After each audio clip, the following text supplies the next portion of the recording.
Update check. Malapit na tayo dun. Mukha lang malayo yan pero malapit na yan. Yung melasma natin patuloy pa ring lumalaban sa 70% UV rays plus protection. Ay, after neto bibili akong milk tea. I deserve that. Wala palang diretso pataas.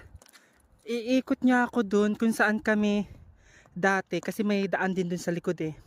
Ayun na yung San Diego building downtown. So ayun na, may Pilipinong isa dun. Mas okay talaga dun sa isa kasi padiretso siya pataas sa dito sa tuktok.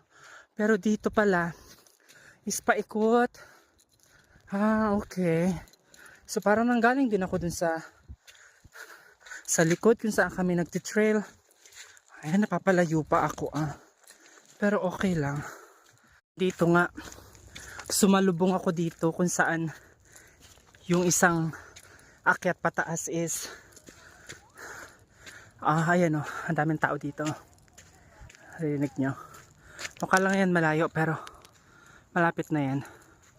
Yan, mas okay din naman dito kasi ayan mas okay yan dyan kasi marami kang makakasabay. Mas maraming mga boylets. Oo. So ganot.